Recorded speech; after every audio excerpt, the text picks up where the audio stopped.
Deuxième chapitre, l'Évangile de la création. Numéro 62. Pourquoi inclure dans ce texte adressé à toutes les personnes de bonne volonté un chapitre qui fait référence à des convictions de foi ? Je n'ignore pas que dans les domaines de la politique et de la pensée, certains rejettent avec force l'idée d'un créateur, ou bien la considèrent comme sans importance, au point de reléguer dans le domaine de l'irrationnel la richesse que les religions peuvent offrir pour une écologie intégrale et pour un développement plénier de l'humanité. D'autres fois, on considère qu'elles sont une sous-culture qui doit seulement être tolérée. Cependant, la science et la religion, qui proposent des approches différentes de la réalité, peuvent entrer dans un dialogue intense et fécond pour toutes deux. Deuxième chapitre, l'Évangile de la création, grand 1. La lumière qu'offre la foi. Numéro 63. Si nous prenons en compte la complexité de la crise écologique et ses multiples causes, nous devrons reconnaître que les solutions ne peuvent pas venir d'une manière unique d'interpréter et de transformer la réalité. Il est nécessaire d'avoir aussi recours aux diverses richesses culturelles des peuples, à l'art et à la poésie, à la vie intérieure et à la spiritualité. Si nous cherchons vraiment à construire une écologie qui nous permette de restaurer tout ce que nous avons détruit, alors aucune branche des sciences et aucune forme de sagesse ne peut être laissée de côté. La sagesse religieuse non plus, avec son langage propre. De plus, l'Église catholique est ouverte au dialogue avec la pensée philosophique, et cela lui permet de produire diverses synthèses entre foi et raison. En ce qui concerne les questions sociales, cela peut se constater dans le développement de la doctrine sociale de l'Église, qui est appelée à s'enrichir toujours davantage à partir des nouveaux défis. Numéro 64. Par ailleurs, même si cette encyclique s'ouvre au dialogue avec tous pour chercher ensemble des chemins de libération, je veux montrer dès le départ comment les convictions de la foi offrent aux chrétiens, et aussi à d'autres croyants, de grandes motivations pour la protection de la nature et des frères et des sœurs les plus fragiles. Si le seul fait d'être humain pousse les personnes à prendre soin de l'environnement dont elles font partie, les chrétiens notamment savent que leur devoir, à l'intérieur de la création, et leur devoir à l'égard de la nature et du Créateur, font partie intégrante de leur foi. Donc c'est un bien pour l'humanité et pour le monde que nous, les croyants, nous reconnaissions mieux les engagements écologiques qui jaillissent de nos convictions. Deuxième chapitre, l'Évangile de la création. Grand 2, la sagesse des récits bibliques. Numéro 65. Sans répéter ici l'entière théologie de la création, nous nous demandons ce que disent les grands récits bibliques sur la création et sur la relation entre l'être humain et le monde. Dans le premier récit de l'œuvre de la création, dans le livre de la Genèse, le plan de Dieu inclut la création de l'humanité. Après la création de l'être humain, il est dit que Dieu vit tout ce qu'il avait fait, cela était très bon. La Bible enseigne que chaque être humain est créé par amour, à l'image et à la ressemblance de Dieu. Cette affirmation nous montre la très grande dignité de toute personne humaine, qui n'est pas seulement quelque chose, mais quelqu'un. Elle est capable de se connaître, de se posséder et de librement se donner et entrer en communion avec d'autres personnes.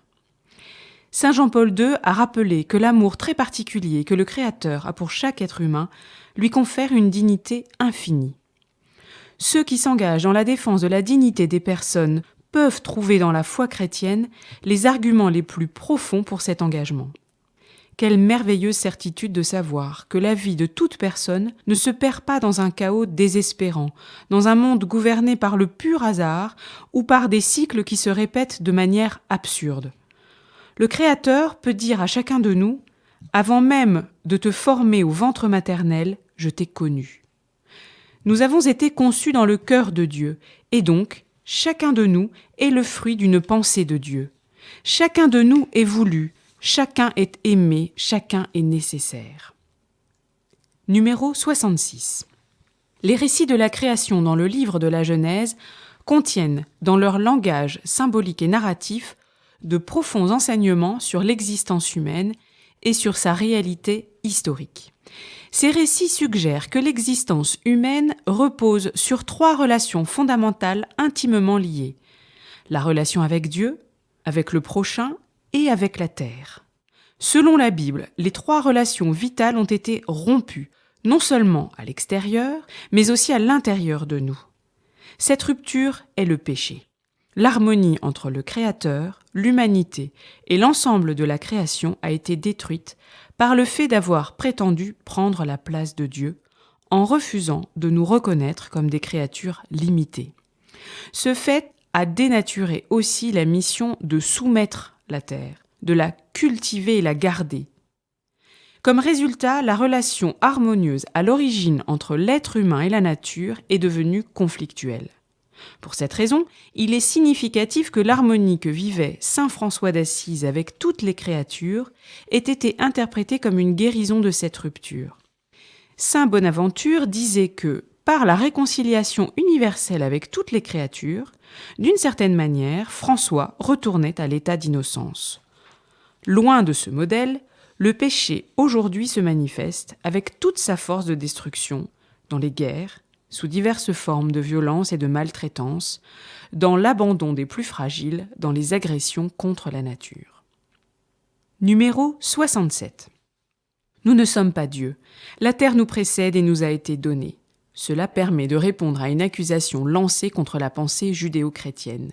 Il a été dit que, à partir du récit de la Genèse, qui invite à dominer la terre, on favoriserait l'exploitation sauvage de la nature en présentant une image de l'être humain comme dominateur et destructeur. Ce n'est pas une interprétation correcte de la Bible, comme la comprend l'Église. S'il est vrai que, parfois, nous les chrétiens avons mal interprété les Écritures, nous devons rejeter aujourd'hui avec force que du fait d'avoir été créés à l'image de Dieu et de la mission de dominer la terre, découle pour nous une domination absolue sur les autres créatures. Il est important de lire les textes bibliques dans leur contexte, avec une herméneutique adéquate, et de se souvenir qu'ils nous invitent à cultiver et garder le jardin du monde. Alors que cultiver signifie labourer, défricher ou travailler, garder signifie protéger, sauvegarder, préserver, soigner, surveiller. Cela implique une relation de réciprocité responsable entre l'être humain et la nature. Chaque communauté peut prélever de la bonté de la terre, ce qui lui est nécessaire pour survivre, mais elle a aussi le devoir de la sauvegarder et de garantir la continuité de sa fertilité pour les générations futures. Car, en définitive, au Seigneur, la terre, à lui appartiennent la terre et tout ce qui s'y trouve. Pour cette raison, Dieu dénie toute prétention de propriété absolue. La terre ne sera pas vendue avec perte de tout droit, car la terre m'appartient, et vous n'êtes pour moi que des étrangers et des hôtes. Numéro 68. Cette responsabilité vis-à-vis d'une terre qui est à Dieu implique que l'être humain, doué d'intelligence, respecte les lois de la nature et les délicats équilibres entre les êtres de ce monde, parce que lui commanda, eux furent créés, il les posa pour toujours et à jamais, sous une loi qui jamais ne passera. C'est pourquoi la législation biblique s'attarde à proposer à l'être humain diverses normes, non seulement en relation avec ses semblables, mais aussi en relation avec les autres êtres vivants.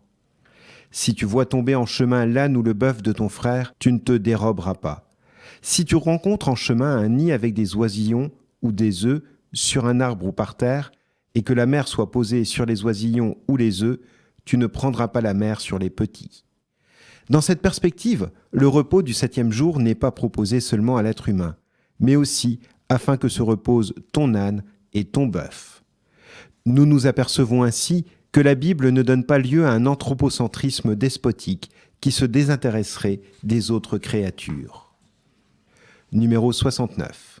En même temps que nous pouvons faire un usage responsable des choses, nous sommes appelés à reconnaître que les autres êtres vivants ont une valeur propre devant Dieu, et par leur simple existence, ils le bénissent et lui rendent gloire, puisque le Seigneur se réjouit en ses œuvres.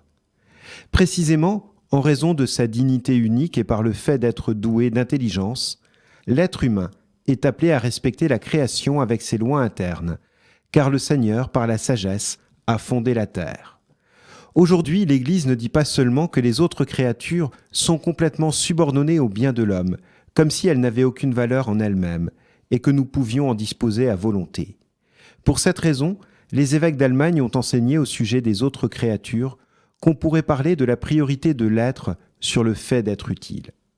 Le catéchisme remet en cause de manière très directe et insistante ce qui serait un anthropocentrisme déviant. Chaque créature possède sa bonté et sa perfection propre.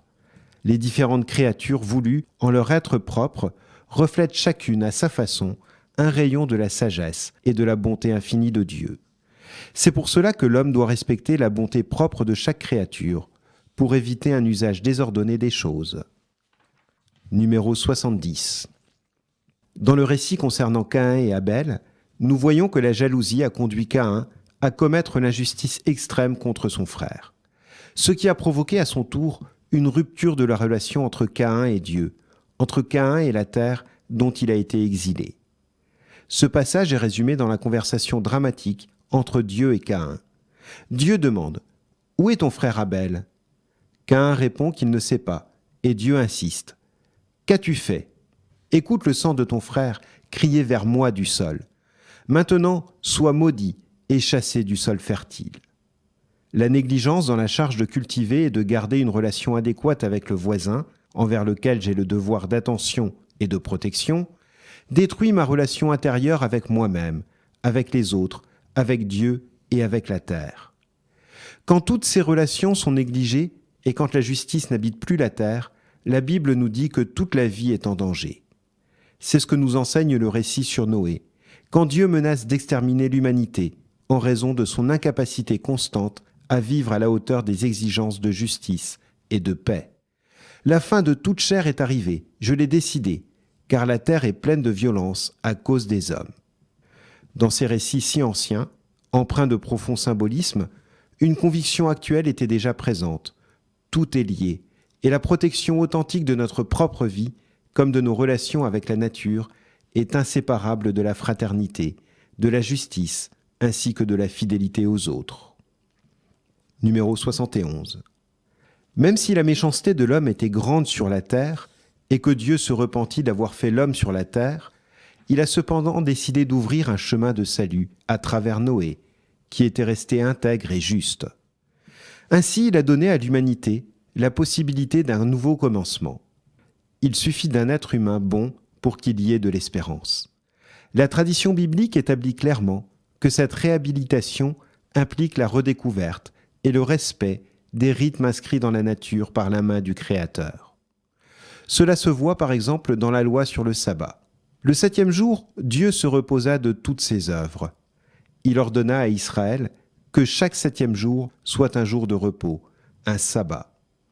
Par ailleurs, une année sabbatique fut également instituée pour Israël et sa terre, tous les 7 ans, pendant laquelle un repos complet était accordé à la terre. On ne semait pas, on moissonnait seulement ce qui était indispensable pour subsister et offrir l'hospitalité. Enfin, passé 7 semaines d'année, c'est-à-dire 49 ans, le jubilé était célébré, année de pardon universel et d'affranchissement de tous les habitants. Le développement de cette législation a cherché à assurer l'équilibre et l'équité dans les relations de l'être humain avec ses semblables et avec la terre où il vivait et travaillait. Mais en même temps, c'était une reconnaissance que le don de la terre avec ses fruits appartient à tout le peuple. Ceux qui cultivaient et gardaient le territoire devaient en partager les fruits, spécialement avec les pauvres, les veuves, les orphelins et les étrangers. Lorsque vous récolterez la moisson de votre pays, vous ne moissonnerez pas jusqu'à l'extrême bout du champ. Tu ne glaneras pas ta moisson, tu ne grappilleras pas ta vigne, et tu ne ramasseras pas les fruits tombés dans ton verger. Tu les abandonneras aux pauvres et à l'étranger. Numéro 72. Les psaumes invitent souvent l'être humain à louer le Dieu créateur, qui a fermi la terre sur les eaux, car éternel est son amour. Mais ils invitent aussi les autres créatures à le louer. Louez le soleil et lune, louez-le, tous les astres de lumière, louez-le, cieux des cieux, et les eaux par-dessus les cieux, qu'ils louent le nom du Seigneur, lui commanda et ils furent créés. Nous existons non seulement par le pouvoir de Dieu, mais aussi face à lui et près de lui. C'est pourquoi nous l'adorons. Numéro 73. Les écrits des prophètes invitent à retrouver la force dans les moments difficiles en contemplant le Dieu tout-puissant qui a créé l'univers. Le pouvoir infini de Dieu ne nous porte pas à fuir sa tendresse paternelle parce qu'en lui affection et vigueur se conjuguent. De fait, toute saine spiritualité implique en même temps d'accueillir l'amour de Dieu et d'adorer avec confiance le Seigneur pour sa puissance infinie. Dans la Bible, le Dieu qui libère et sauve est le même qui a créé l'univers, et ces deux modes divins d'agir sont intimement et inséparablement liés. Ah Seigneur, voici que tu as fait le ciel et la terre par ta grande puissance et ton bras étendu. À toi, rien n'est impossible. Tu fis sortir ton peuple Israël du pays d'Égypte par signes et prodiges. Le Seigneur est un Dieu éternel, créateur des extrémités de la terre. Il ne se fatigue ni ne se lasse, insondable est son intelligence.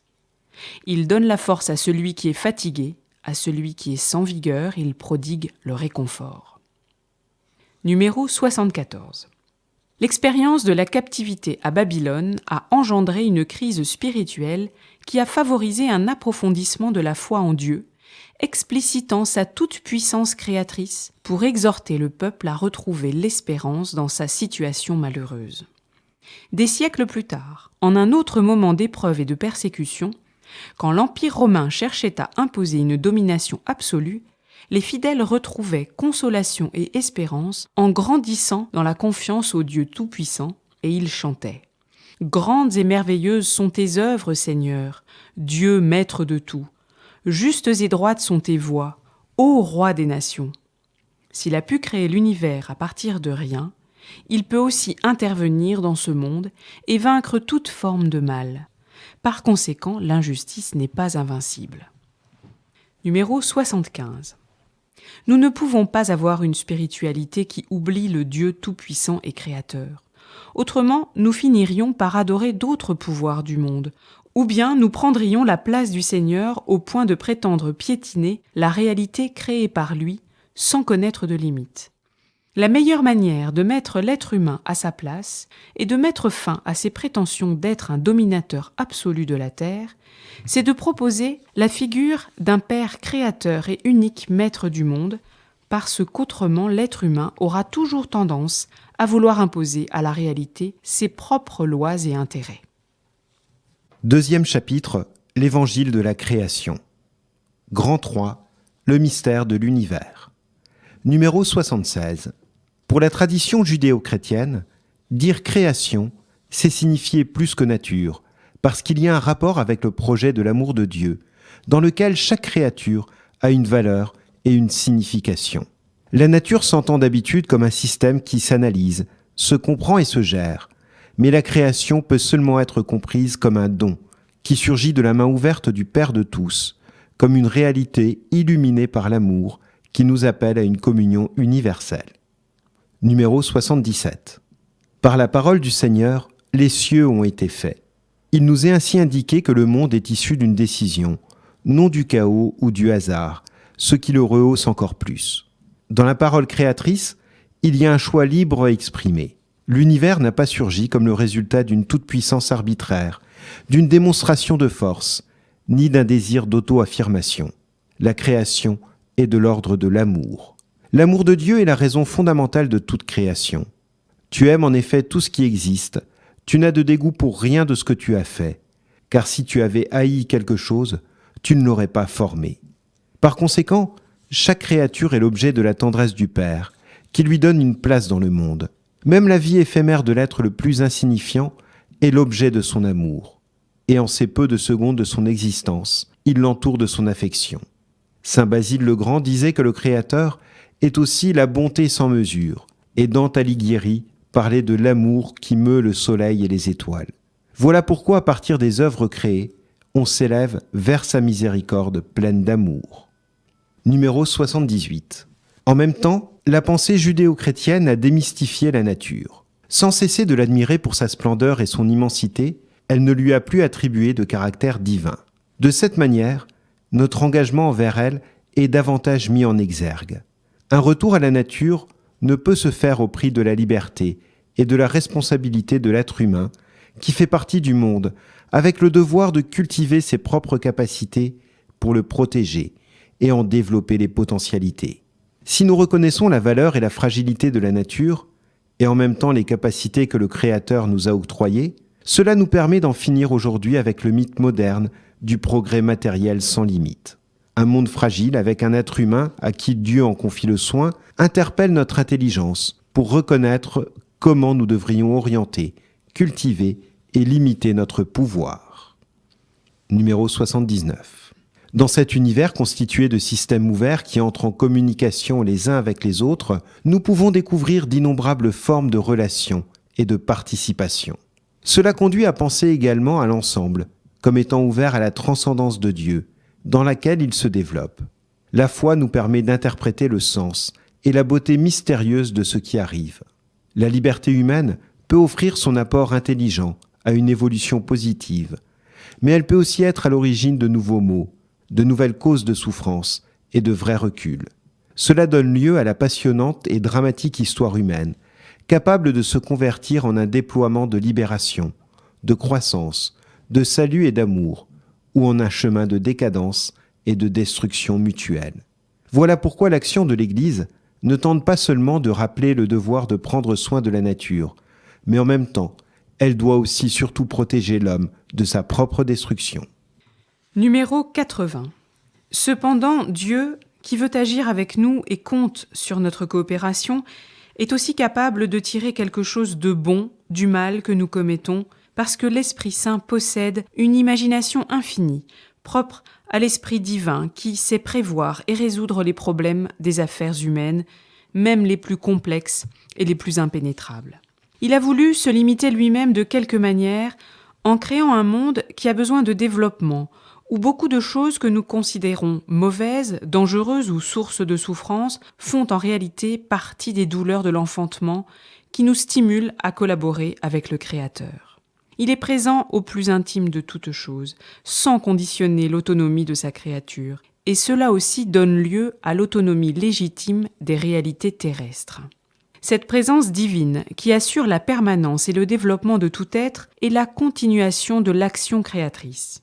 L'Esprit de Dieu a rempli l'univers de potentialités qui permettent que, du sein même des choses, quelque chose de nouveau peut surgir. La nature n'est rien d'autre que la connaissance d'un certain art, concrètement l'art divin inscrit dans les choses et par lequel les choses elles-mêmes se meuvent vers une fin déterminée.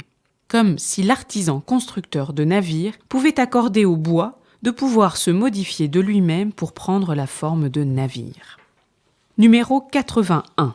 Bien que l'être humain suppose aussi des processus évolutifs, il implique une nouveauté qui n'est pas complètement explicable par l'évolution d'autres systèmes ouverts. Chacun de nous a, en soi, une identité personnelle, capable d'entrer en dialogue avec les autres et avec Dieu lui-même.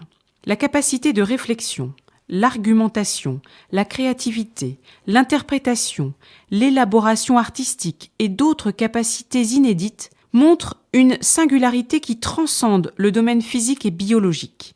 La nouveauté qualitative qui implique le surgissement d'un être personnel dans l'univers matériel suppose une action directe de Dieu, un appel particulier à la vie et à la relation d'un « tu » avec un autre « tu ».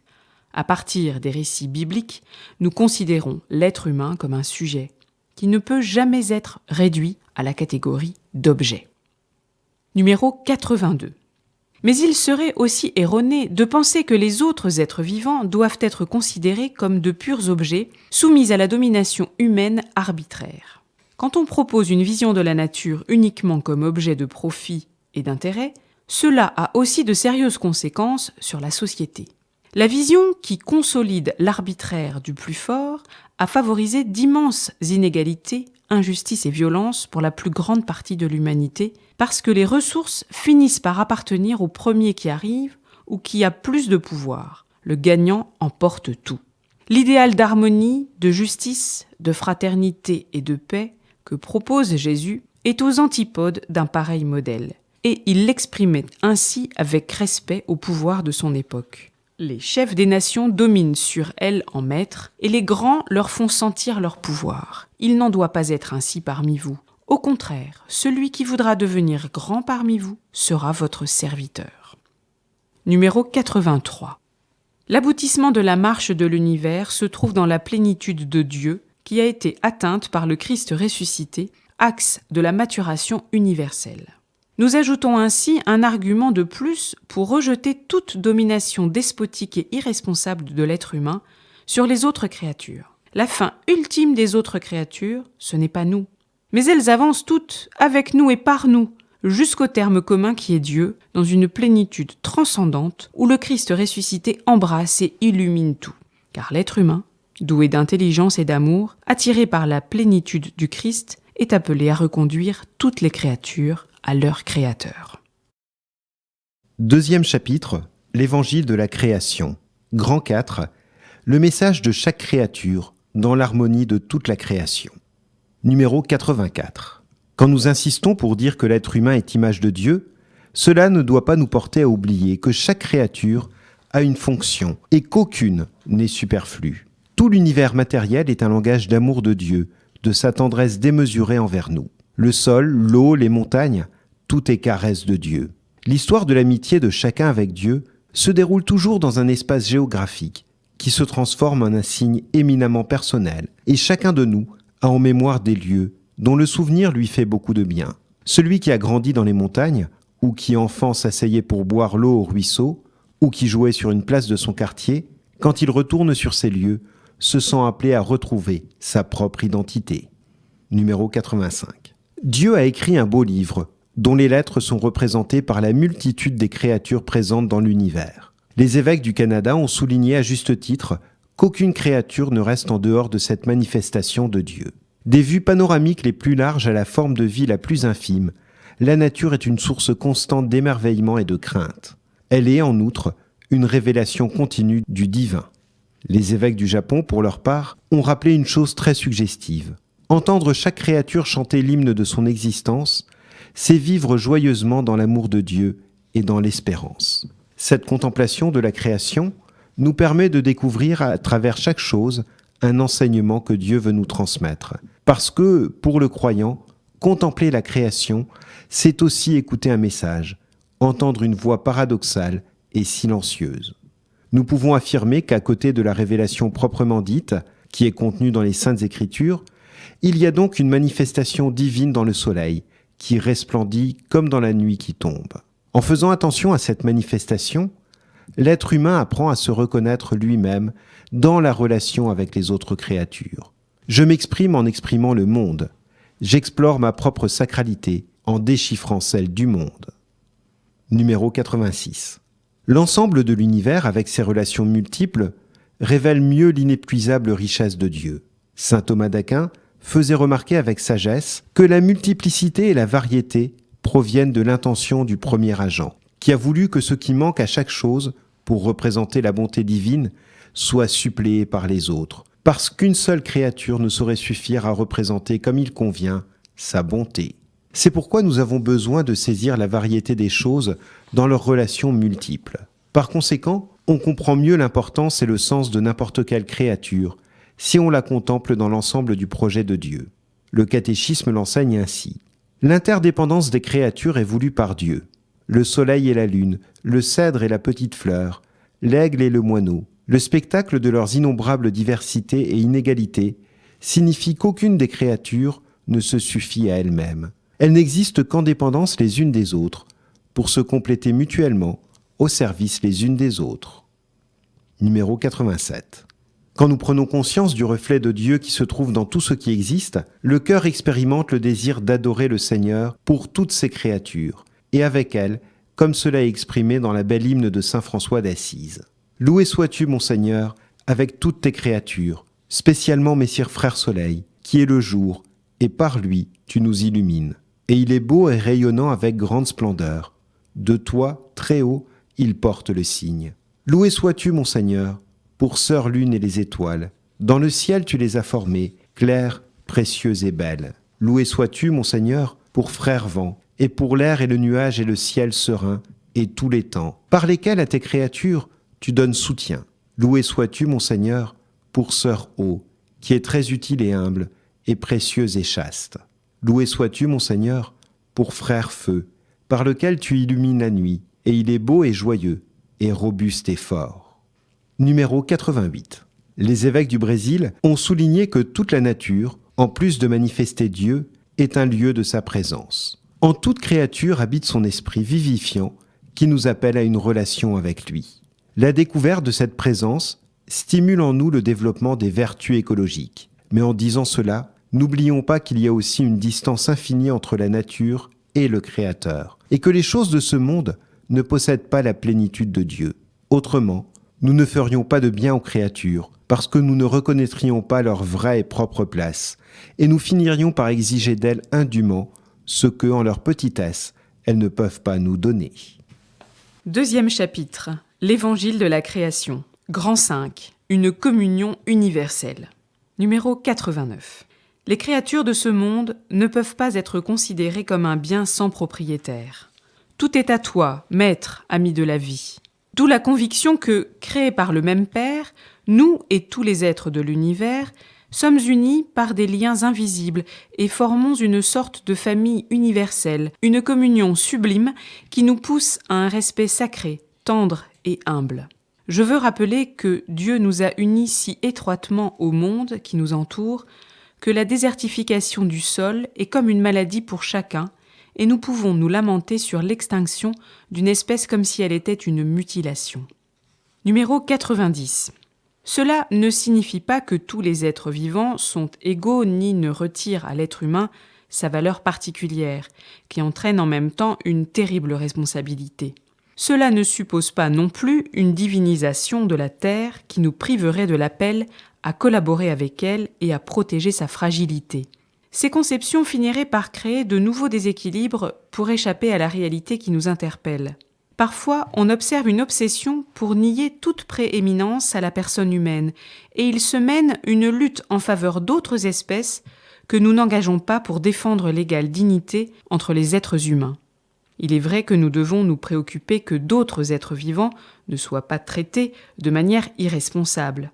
Mais les énormes inégalités qui existent entre nous devraient nous exaspérer particulièrement, parce que nous continuons à tolérer que les uns se considèrent plus dignes que les autres. Nous ne nous rendons plus compte que certains croupissent dans une misère dégradante, sans réelle possibilité d'en sortir, alors que d'autres ne savent même pas quoi faire de ce qu'ils possèdent, font étalage avec vanité d'une soi-disant supériorité et laissent derrière eux un niveau de gaspillage qu'il serait impossible de généraliser sans anéantir la planète. Nous continuons à admettre en pratique que les uns se sentent plus humains que les autres, comme s'ils étaient nés avec de plus grands droits. Numéro 91. Le sentiment d'union intime avec les autres êtres de la nature ne peut pas être réel si en même temps il n'y a pas dans le cœur de la tendresse, de la compassion et de la préoccupation pour les autres êtres humains.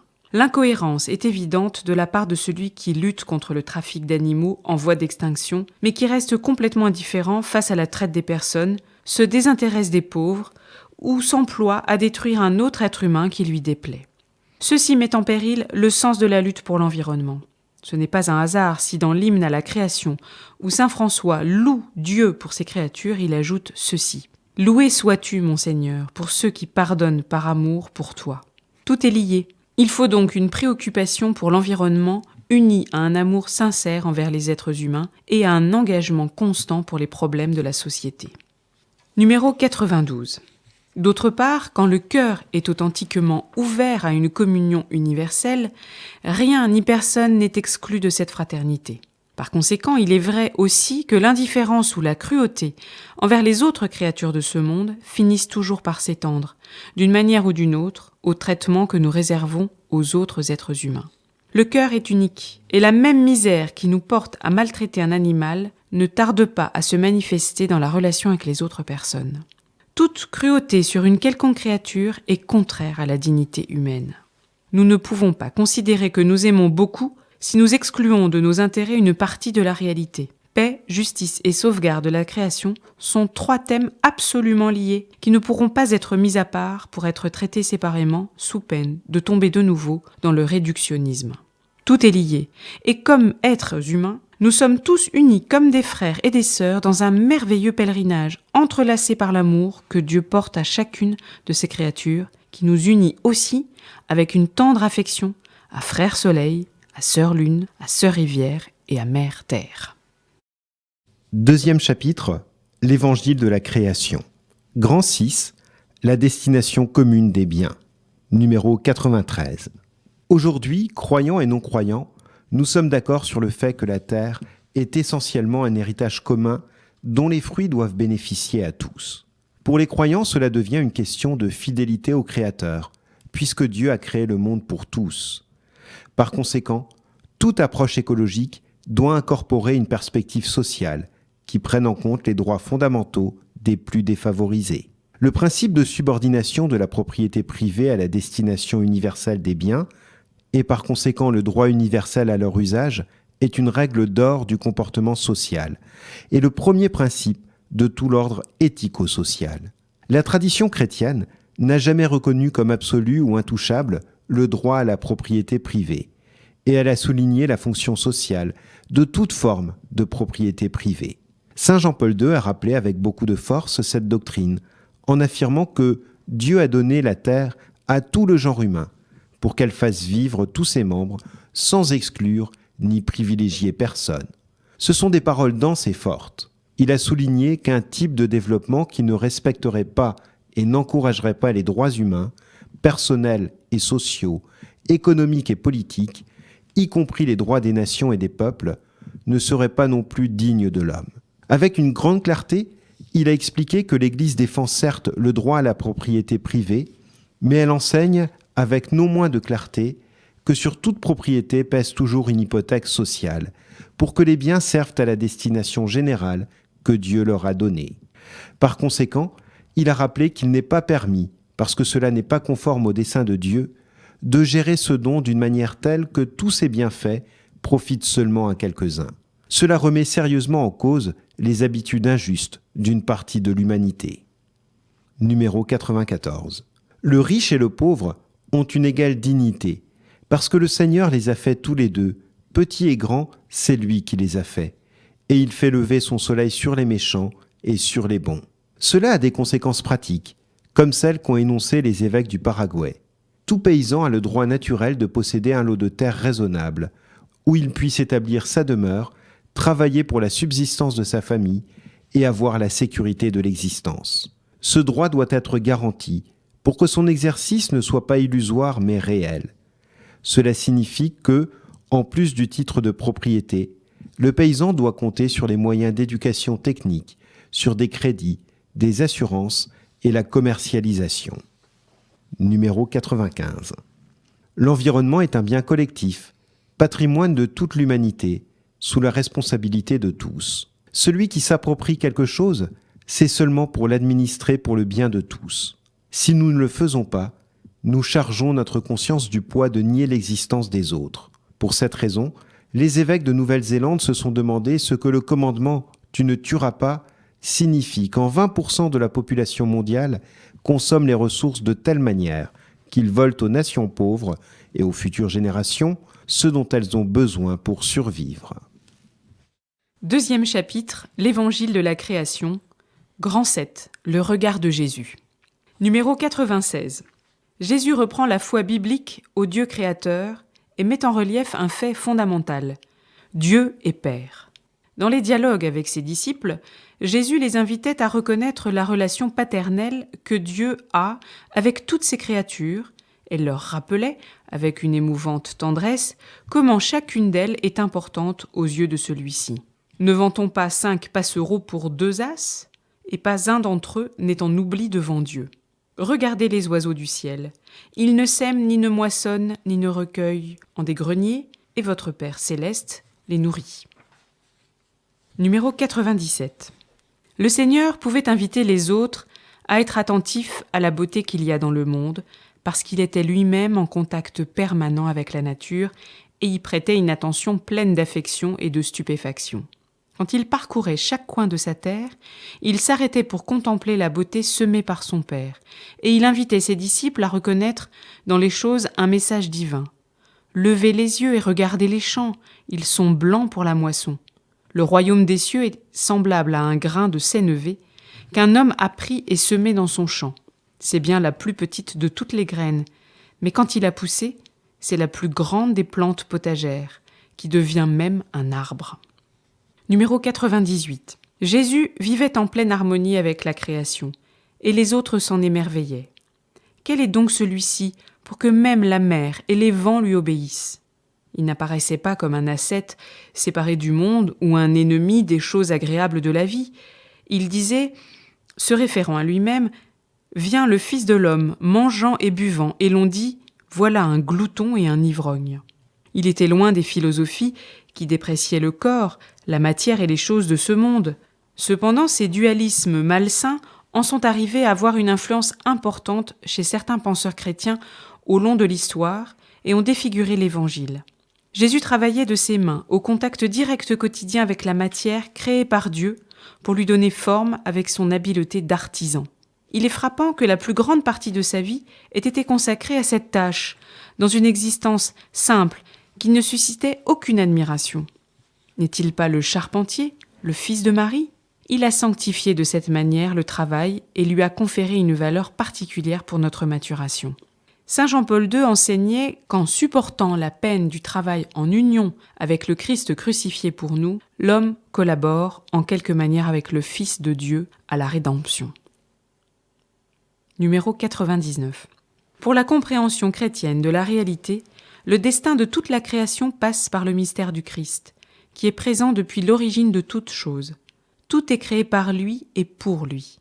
Le prologue de l'évangile de Jean montre l'activité créatrice du Christ comme parole divine. Mais ce prologue surprend en affirmant que cette parole s'est faite chair. Une personne de la Trinité s'est insérée dans le cosmos créé en y liant son sort jusqu'à la croix. Dès le commencement du monde, mais de manière particulière depuis l'incarnation, le mystère du Christ opère secrètement dans l'ensemble de la réalité naturelle sans pour autant en affecter l'autonomie. Numéro 100. Le Nouveau Testament ne nous parle pas seulement de Jésus terrestre et de sa relation si